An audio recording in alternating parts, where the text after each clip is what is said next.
Bismillahirrahmanirrahim. Assalamualaikum warahmatullahi wabarakatuh. Waalaikumsalam warahmatullahi wabarakatuh. Alhamdulillah kita bersyukur kepada Allah Rabb semesta alam dan kepada Nabi besar Muhammad Rasulullah Sallallahu Alaihi Wasallam.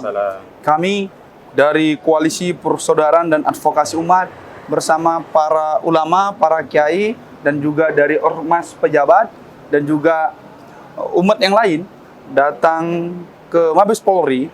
Dalam hal ini kami ingin bertemu dengan Polri, Bapak Jenderal Polisi Listio Sigit Prabowo selaku Kapolri, dan karena kami paham beliau sangat sibuk, agendanya padat, oleh karena itu kami bersurat secara resmi.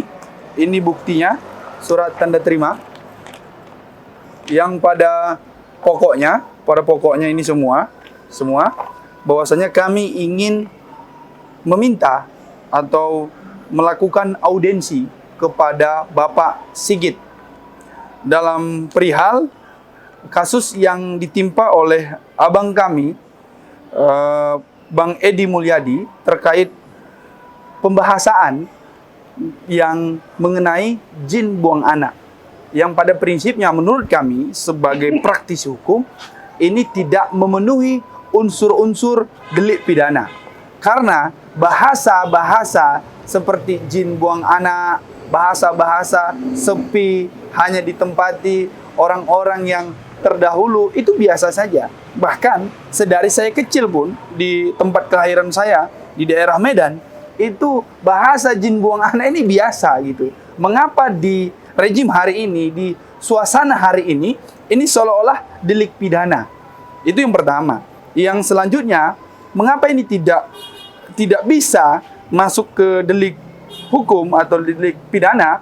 Itu dikarenakan bahwasanya jangan-jangan dugaan kami di tengah-tengah masyarakat ini karena ada lanjutannya, proyek IKN gitu ya, Ibu Kota Negara Baru gitu. Jadi kami juga bertanya, jangan-jangan ini bukan persoalan jin buang anak gitu, tetapi persoalan tolak proyek IKN seperti itu. Jadi kami menduga kuat ini bukan persoalan jin buang anak, bukan persoalan delik hukum, delik pidana begitu, tapi persoalan nuansa politik karena ada penolakan terkait IKN ini. Mestinya ini ditanggapi secara tenang gitu ya, bukan ujub-ujub langsung kalau dianggap memprotes kebijakan-kebijakan penguasa begitu ya. Di saat hari ini DPR bungkam, di saat pejabat-pejabat ini seolah-olah tidak mendengar, tidak melihat, hatinya tidak dipakai gitu. Ada banyak pihak di kalangan masyarakat, di kalangan ormas, di kalangan para aktivis menolak karena ini tidak pro kepada rakyat, tidak pro kepada kesejahteraan rakyat, tapi dinuansakan semua ini terkait hukum, semua terkait pidana, dan itu menjerat terhadap abang kami, Bang Edi Mulyadi. Dan pada prinsipnya kami menyampaikan surat audiensi ini bahwasanya sehubungan dengan penetapan tersangka dan penahanan Bang Edi Mulyadi, kami sampaikan hal sebagai berikut. Jadi seperti ini isi permohonan audiensi kami kepada Pak Sigit Listio Prabowo. Yang pertama, bahwa kritik dan masukan wartawan senior Bang Edi Mulyadi telah memetik perdebatan hangat di tengah masyarakat, dan banyak anggota masyarakat yang semakin memahami esensi proyek IKN adalah untuk kepentingan oligarki, bukan kepentingan rakyat. Makanya kami ingin menyampaikan ini. Yang kedua, bahwa masyarakat menilai apa yang dialami oleh wartawan Edi Mulyadi adalah kriminalisasi karena sikap kritisnya kepada sejumlah isu keumatan, baik terkait peristiwa KM 50, kilometer 50, pembantaian 6 pemuda, 6 warga negara, termasuk terhadap proyek IKN yang hanya menguntungkan kepentingan oligarki. Yang ketiga, bahwa sejumlah tokoh dan ulama dari Jabodetabek, juga dari Banten, Bandung, Surabaya, dan sejumlah wilayah lainnya telah menyampaikan keprihatinan atas penahanan wartawan Edi Mulyadi dan ingin menyampaikan pandangannya terhadap isu terkait proyek IKN dan permintaan pembebasan dan setidaknya penahanan terhadap wartawan Edi Mulyadi. Karena itu, kami menyampaikan permohonan audiensi kepada Pak Jenderal Sigit Prabowo. Oleh karena itu, inilah yang menjadi hangat gitu, hangat tapi jangan dikaitkan ini delik pidana, ini delik hukum seperti itu, sehingga banyak orang-orang yang kritis ini pada ditangkap begitu.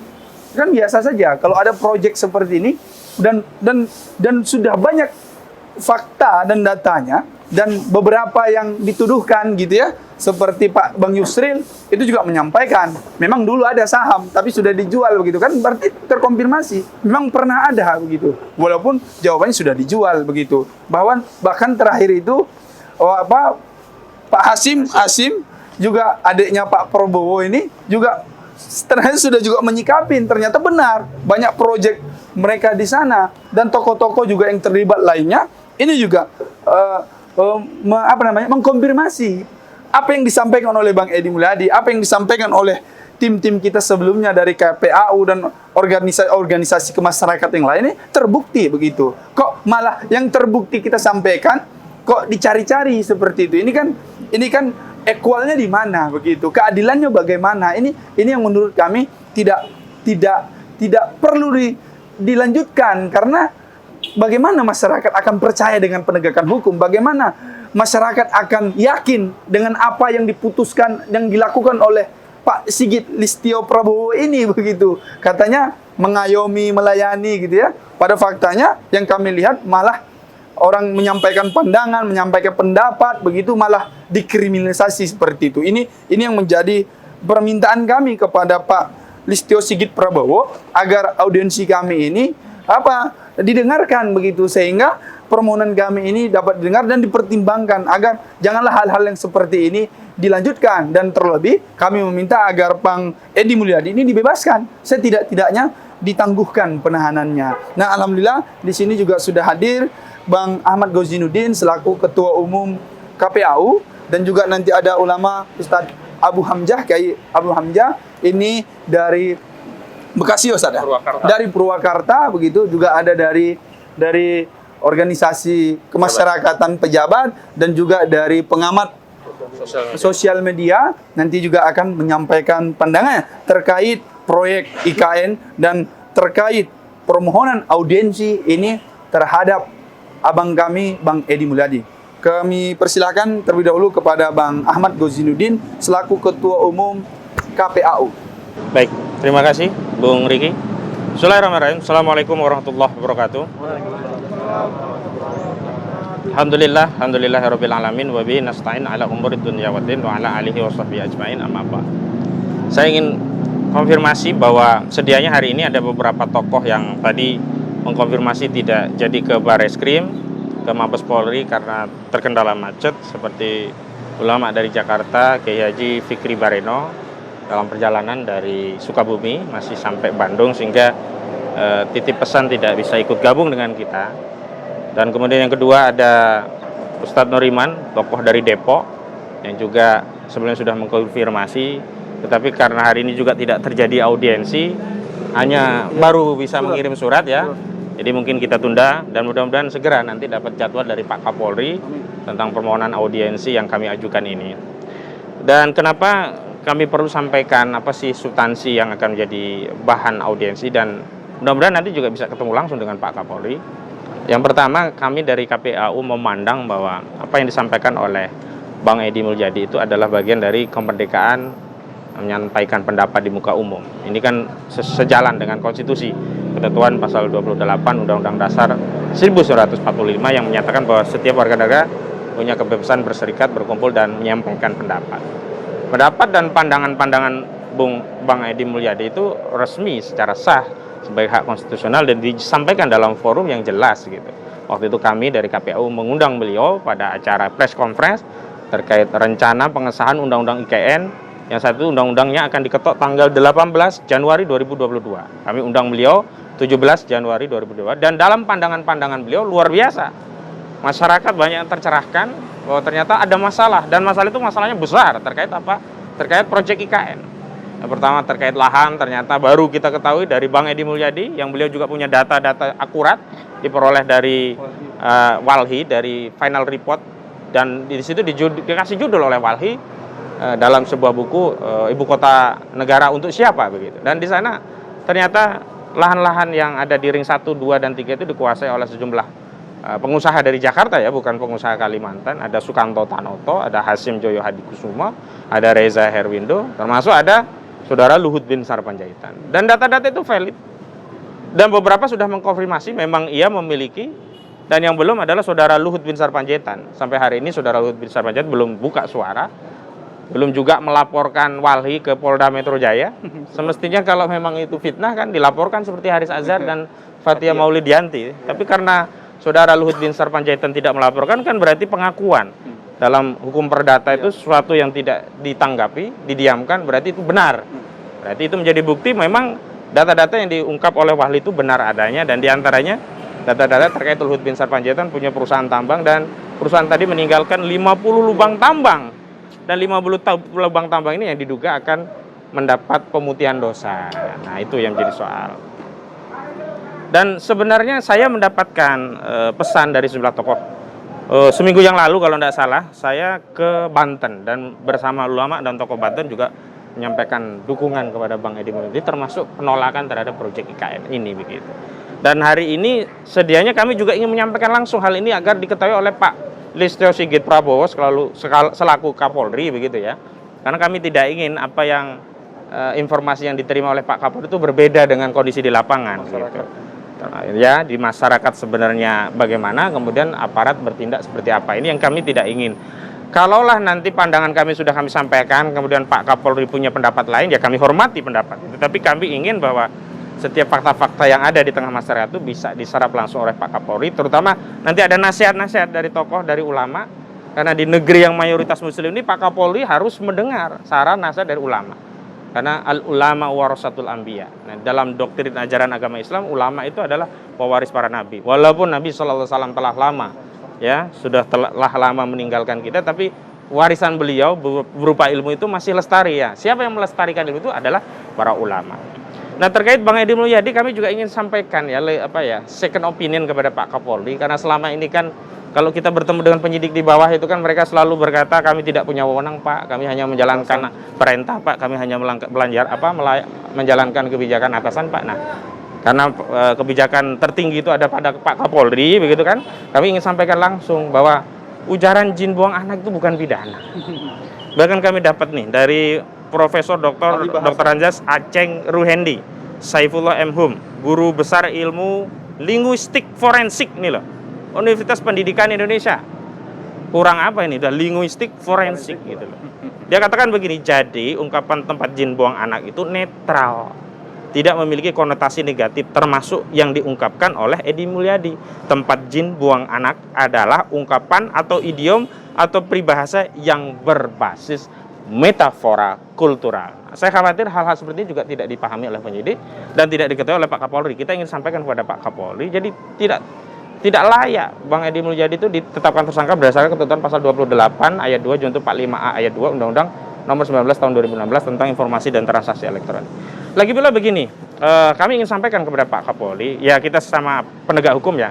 Dalam status penegak hukum, advokat, polisi, jaksa hakim setara penegak hukum. Tapi dari sisi jabatan tentulah Kapolri beda lah dengan kami-kami yang hanya advokat jalanan begini kan. Ini advokat public defendant tentu beda. Tapi kami ingin menyampaikan norma yang tentu saja norma ini di hadapan setiap warga negara itu sama norma ini. Bahwa di dalam ketentuan pasal 28 undang-undang itu kan unsur utamanya adanya kebencian dan permusuhan terhadap apa? Suku, agama, ras, dan antar golongan. Ungkapan jin buang anak itu tidak mengandung ya ungkapan kebencian atau permusuhan kepada suku, agama, ras, ataupun antar golongan. Sebab silahkan saja nanti Pak Kapolri kalau perlu melihat videonya sendiri ya. Video yang disampaikan oleh Bang Edi Mulyadi itu terkait kritik IKN itu tidak pernah menyebut agama tertentu, suku tertentu, ras tertentu, atau antar golongan tertentu. Beliau ketika mengungkapkan ujaran jin buang anak itu menjelaskan lokasi IKN yang mayoritas itu masih hutan.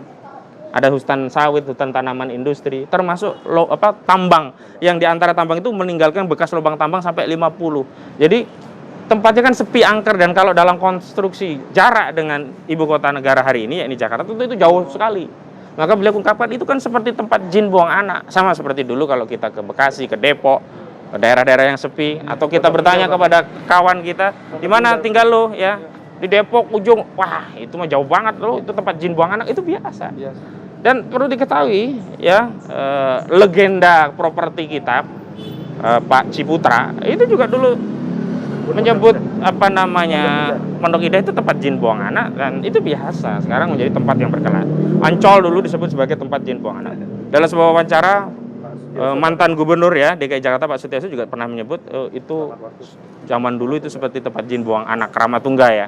Itu biasa saja. Jangan sampai satu khasanah kekayaan kultural kita yang itu menjadi bahasa sehari-hari kemudian dikriminalkan. Dan kemudian orang akan mengatakan, lo ngomong tempat jin buang anak aja kriminal gitu. Tapi mereka yang ngerampok Jiwasraya dianggap perdata. Ngerampok Asabri dibebaskan. Saya mau tanya, nggak ada kerugian keuangan negara yang dihasilkan atau yang ditimbulkan oleh Bang Edi Mulyadi. Justru ini pengakuan ya ulama tokoh ketika melihat video itu, justru mereka itu tersadar, loh ternyata proyek IKN seperti ini. Tidak seperti gegap gempita yang dijelaskan oleh pemerintah. Dan ternyata kan sekarang banyak tokoh-tokoh yang akan menggugat undang-undang IKN. Dan ternyata banyak masalah juga. Bahkan anggarannya saja belum tersedia. Terakhir Ibu Menteri Sri Mulyani mengatakan akan mengalihkan alokasi dana pemulihan ekonomi nasional. COVID-19 itu. Saya sudah wanti-wanti Bu Sri Mulyani jangan pakai itu. Kalau pakai itu korupsi. Pasal 2, pasal 3 Undang-Undang Tipikor. Karena kan alokasinya kan untuk PEN.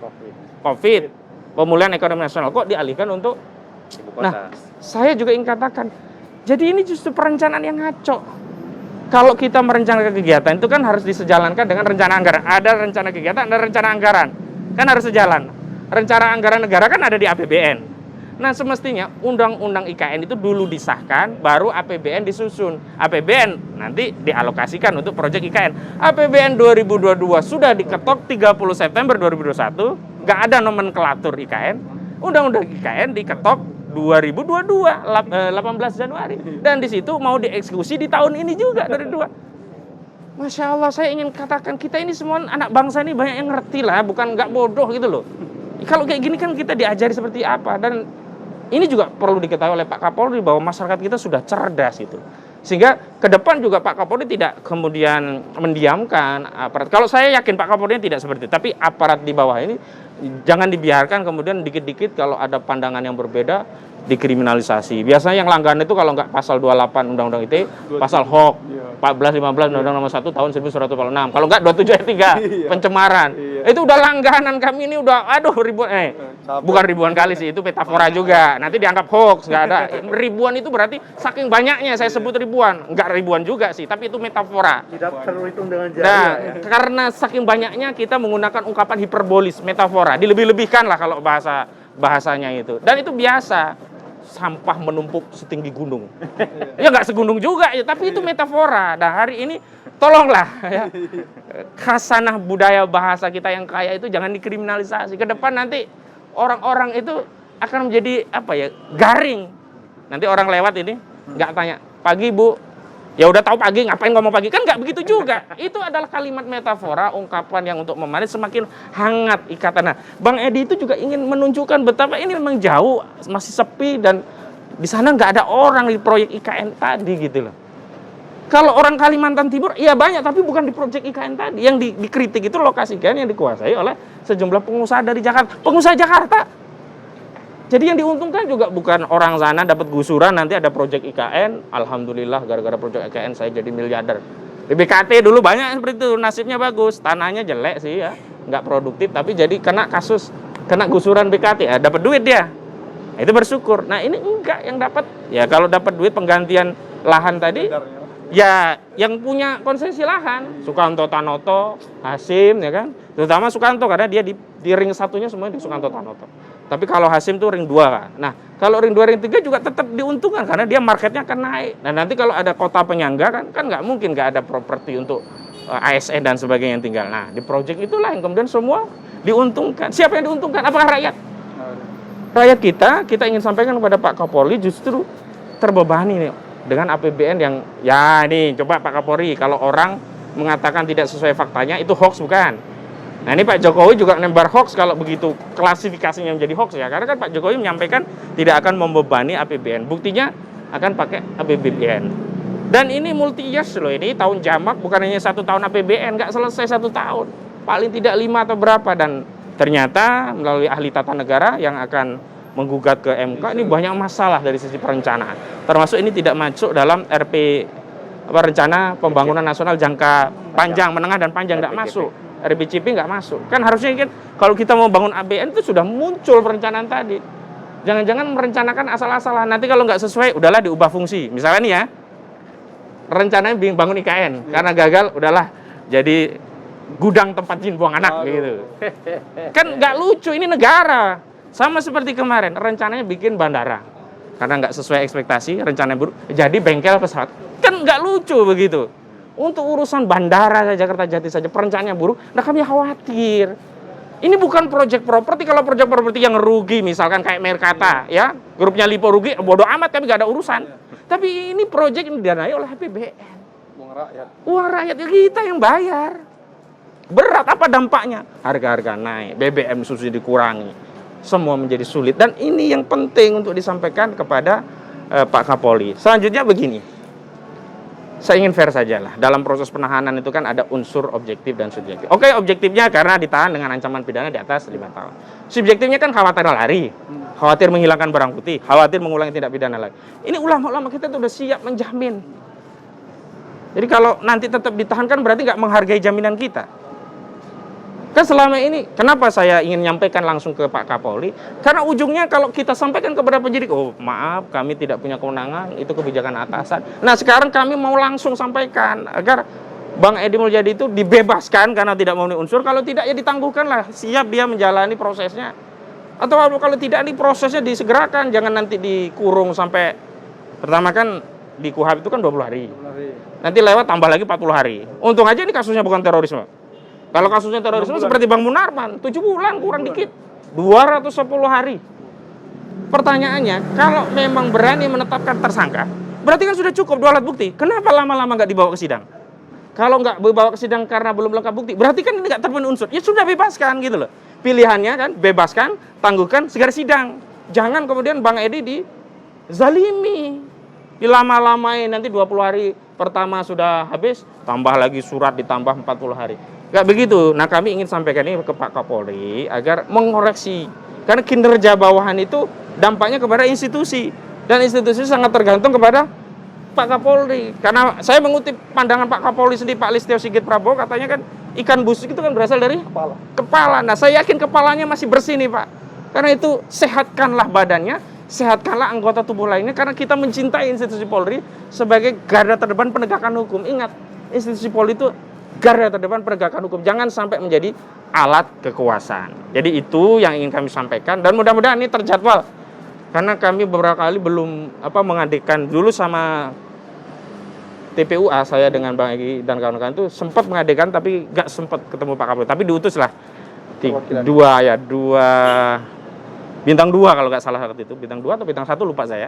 Saya ikut cuman saat itu tidak langsung ketemu Pak Kapolri, itu kaitannya kasus Densus. Nah, di follow up juga surat kita. Temu tapi bukan Pak Kapolri. Perwakilan yang menemui. Nah mudah-mudahan kalau surat kita ini nanti bisa langsung ditemui Pak Kapolri. Itu saja yang bisa saya sampaikan, kurang lebih ya, mohon maaf. Billahi taufiq wal hidayah wal afu minkum. Wassalamualaikum warahmatullahi wabarakatuh. Langsung saja kepada Ustadz Abu Hamzah yang ingin menyampaikan pandangannya.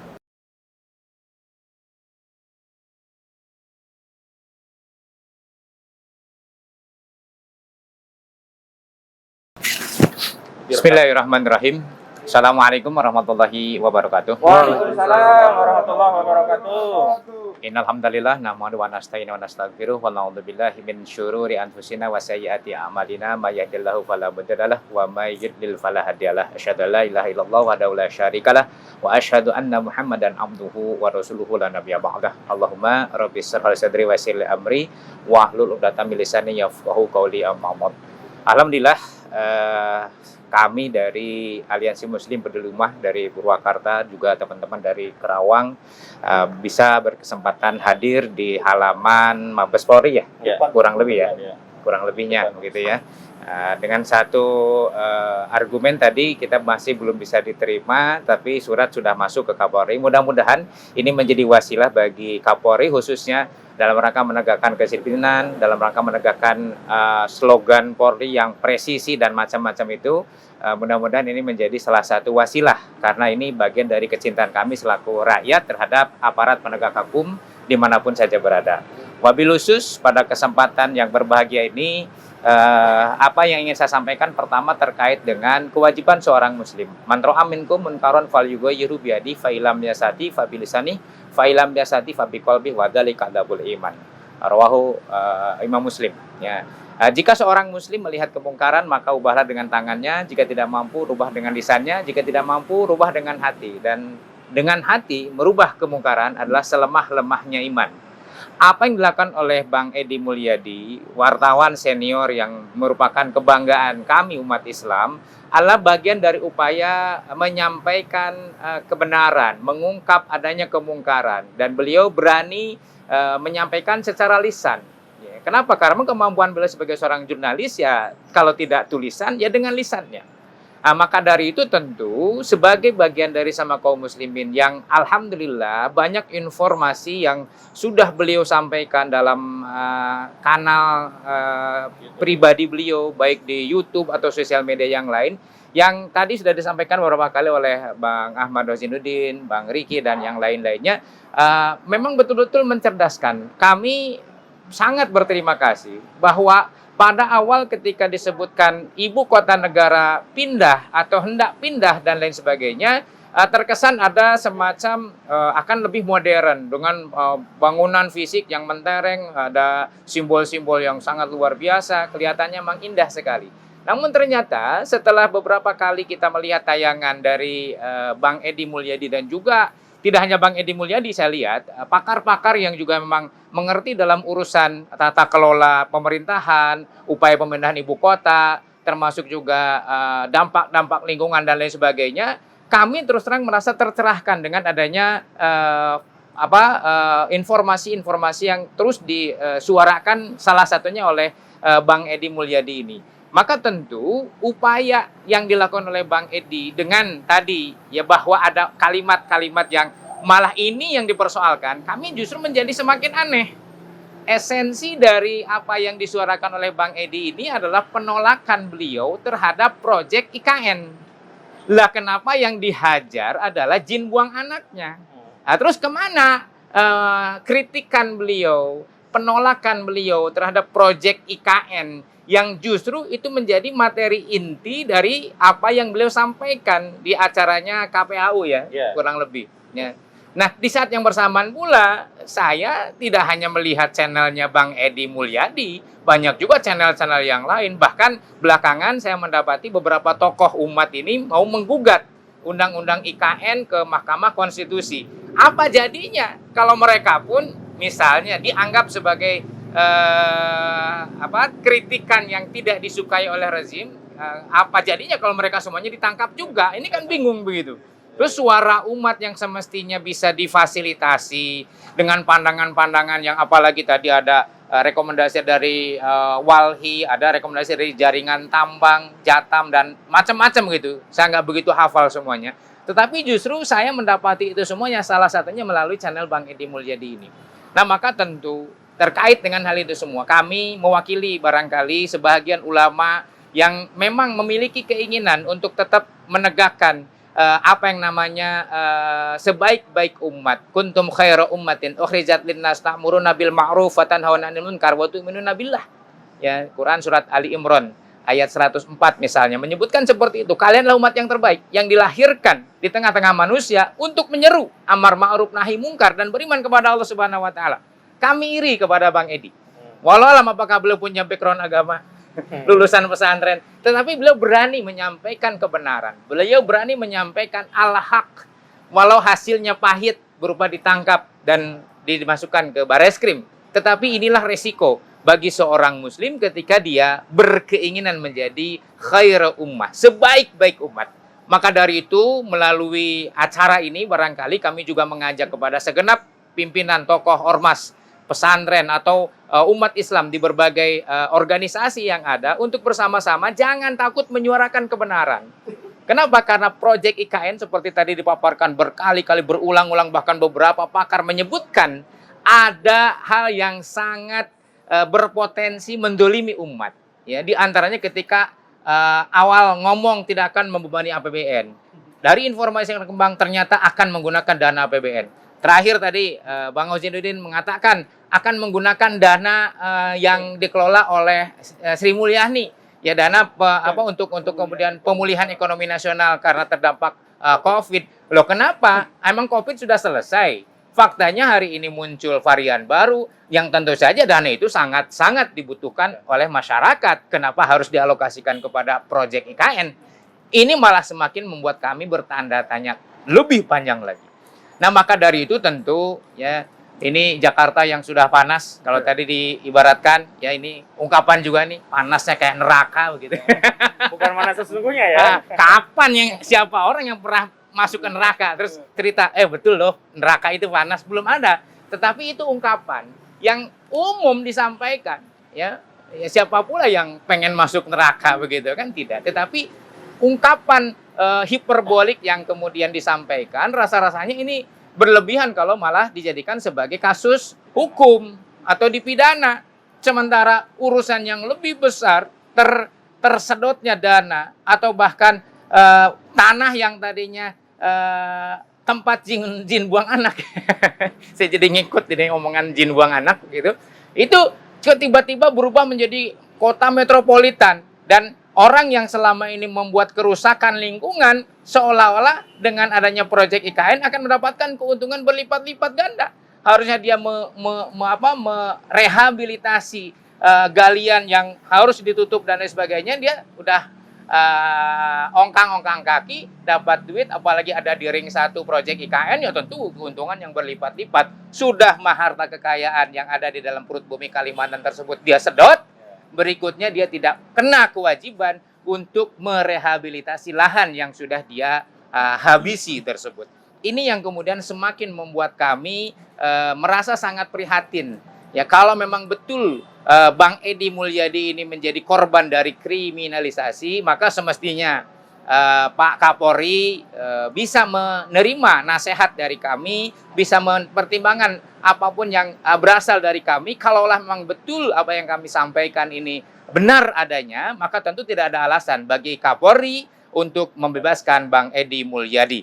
Ini yang barangkali keluh kesah kami, ada mewakili alim ulama terkait dengan kasus yang sedang menimpa Bang Edi Mulyadi, jurnalis senior kami yang dengan kecanggihan beliau membuat berbagai acara dan lain sebagainya bisa mencerdaskan umat, mencerdaskan kami. Yang selama ini kami tidak tahu ada informasi proyek IKN yang berpotensi merugikan rakyat, merugikan negara, bahkan membahayakan kedaulatan negara. Kami mendapatkan pencerahan dengan salah satunya channel-channel YouTube-nya Bang Edi Mulyadi. Sekali lagi, bebaskan Bang Edi Mulyadi sekarang juga. Takbir. Allahu Akbar. Assalamualaikum warahmatullahi wabarakatuh. Waalaikumsalam warahmatullahi wabarakatuh. Terima kasih dari Ustadz Abu Hamzah yang sudah menyampaikan, memaparkan pandangan beliau, doa sekaligus keinginan, dan juga ucapan terima kasih kepada Bang Edi Mulyadi. Langsung saja kepada Bang Rizky Awal, terkait pengamat media sosial, untuk menyampaikan pandangannya. Tafadhol.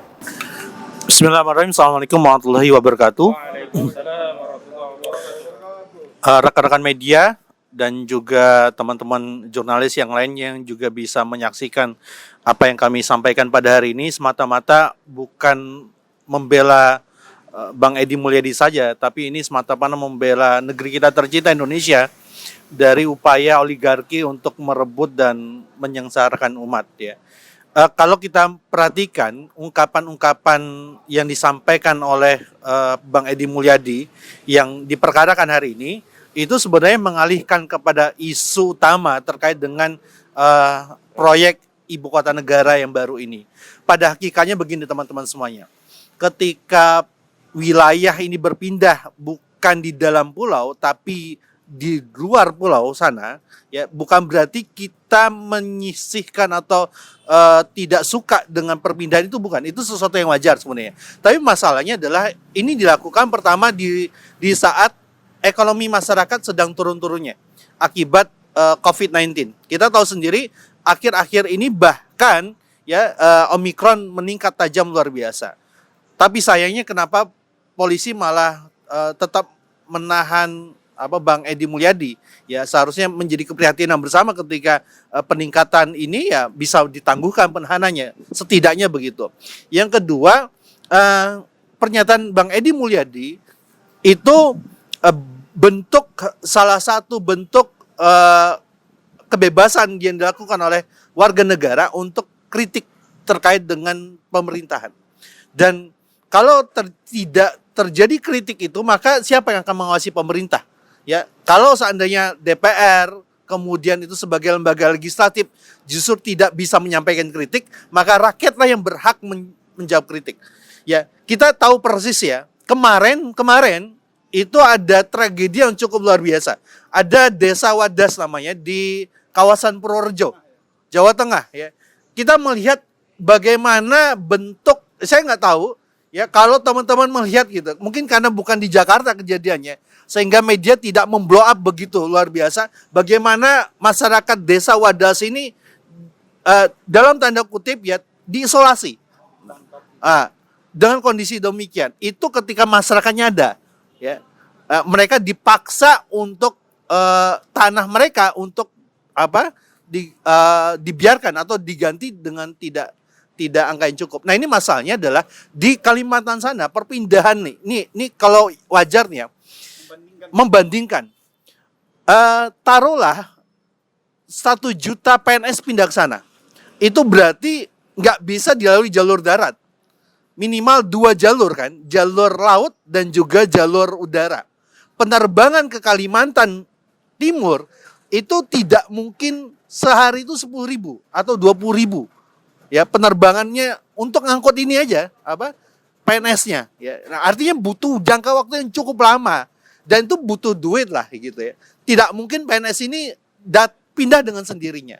Nah, artinya teman-teman semuanya ini sebenarnya keuntungan oligarki sebenarnya ya. Kalau tadi ada Bang Riki tadi menyampaikan, kemudian juga Bang Ahmad Rozinuddin tadi menyampaikan, dan data yang disampaikan oleh Bang Edi Mulyadi itu ya melalui 10 data resmi dari 10 lembaga masyarakat, swadaya masyarakat di bidang lingkungan, itu membuka mata kita, membelalak mata kita. Ternyata ini tujuannya bukan untuk rakyat, tapi untuk oknum rakyat, tanda kutip ya, oknum rakyat ya. Kenapa? Karena ini menguntungkan oligarki, menguntungkan tokoh-tokoh setempat.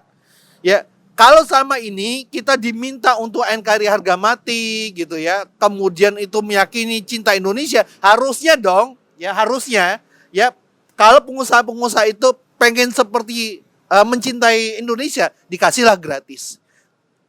Permasalahannya adalah tidak ada makan siang gratis hari ini. No free lunch. Ini jangan dituduh semua makan siang itu berbayar ya, gitu ya. Ini ungkapan ya. Nah, ungkapan ya, no free lunch ya, gitu. Nanti dituduh pula kan gitu.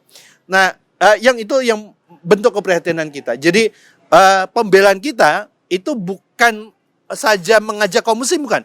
Semua rakyat Indonesia, ya, Muslim, Kristen, Protestan, Katolik, Hindu, Buddha, ya, Tionghoa, ya, untuk bersama-sama menolak proyek perpindahan ibu kota negara ini. Ingat ya, menolak proyek perpindahan ibu kota negara ini. Karena dirasa tidak tepat waktunya, memakan anggaran. Dan ingat, 2 hari yang lalu kalau nggak salah, itu kemarin ya, berita banyak mengungkap tentang kereta cepat yang terjadi di Laos. Ya, kereta cepat ini dibangun sama-sama diresmikan groundbreakingnya itu 2016. Indonesia Januari 2016 groundbreakingnya. Ya, sementara Laos itu Desember 2016. Secara jarak lebih panjang Laos 400 km. Kereta cepat ya, sama-sama yang bangun Cina. Nah, sementara Jakarta Bandung itu ratusan kilometer dibangun Cina. Apa yang terjadi? Ternyata yang Laos lebih cepat jadinya. Secara jarak lebih jauh ya. Secara duit tidak lebih memakan duit banyak, tidak mangkrak ya. Kalau tadi yang 40 ini 40 triliun ya, bukan miliar, 40 triliun sampai 100 triliun membengkaknya. Sementara itu jauh lebih murah. Ini kan tanda tanya. Ya. Oh, ada yang ngomong bazar biasa yang ngomong kan. Ini tukar guling lahannya mahal gitu segala macam. Ini bentuk ketidakseriusan sebenarnya. Nah, dan ingat di sana di Borneo sana, di Kalimantan kita tercinta, itu dulu salah satu penguasa di negeri kita tercinta sempat meresmikan groundbreaking ya terkait dengan pembukaan kereta Borneo, jalur kereta Borneo. Saya mau tanya, apa kabar jalur kereta Borneo hari ini? Ya, apa kabar? Nah itu groundbreakingnya wah luar biasa. Kata Pak Anies Baswedan itu, saya tidak mau dari awal itu membanggakan groundbreaking, ternyata nggak jadi. Ya, nah ini ada beberapa pejabat yang groundbreaking tapi nggak jadi-jadi proyeknya. Dan ini kita khawatir loh, duit loh ini, masalah duit. Yang keluar itu duit negara. Kalau seandainya itu membengkak, yang tersiksa ya kita, rakyat. Ya, rakyat, pengusaha juga kan loh. Kenapa? Karena pasti diambil dari pajaknya. Dan kalau pengusaha diambil dari pajak, ya dia pasti menaikkan harga-harga yang diusahakannya. Siapa yang kena? Ya kita rakyat. Udahlah minyak goreng sekarang mahal luar biasa, susah yang murahnya ketemunya. Insya Allah. Ini di permasalahan yang seperti ini. Ya, kami berharap sekali lagi teman-teman masyarakat Indonesia di mana pun berada, ini tidak sekedar ditolak oleh kaum muslimin. Ayo semuanya yang ngaku warga negara Indonesia yang bijak ya, nggak sekedar bayar pajak ya, yang bijak yaitu menolak proyek ibu kota negara ini. Assalamualaikum warahmatullahi wabarakatuh. Ya, alhamdulillah kita tadi sudah dengarkan beberapa pandangan dari saya, Bang Ahmad Ghazinuddin, mewakili dari segi hukum, dan juga ada dari Ustadz Abu Hamzah dari kerangka Islam, dan juga dari pandangan ulama, para kiai dan para santri, dan juga dari Bang Rizky Awal dari kalangan pengamat sosial, media sosial seperti itu. Nah, ini menunjukkan kepada kita semua, ada problem di proyek ini, ada problem. Dan ketika ada problem, tentu harus ada yang bersuara. Nah, bersuara itu si semua, termasuknya diantaranya kita. Dan apa yang terjadi terhadap abang kita, Bang Edi Mulyadi ini mengkonfirmasi kepada kita, semboyan-semboyan kebebasan, berpendapat, dan beliau juga latar belakangnya terlebih, beliau itu wartawan senior gitu, diperlakukan seperti itu. Berarti kan ada indikasi kuat di belakangnya. Siapa Bang Edi? Bang Edi ini ternyata aktivis yang senantiasa menyuruhkan kebenaran, yang memprotes segala kejoliman yang dilakukan di negeri ini, termasuk peristiwa-peristiwa yang bersejarah, misalkan kilometer 50, bagaimana itu belum diungkap, beliau juga protes. Nah, ini kan masyarakat seperti itu. Nah, ini bayangannya. Dan untuk penutup, kami sampaikan kepada Bang Ahmad Ghazinuddin untuk menyampaikan penutupnya. Terima kasih.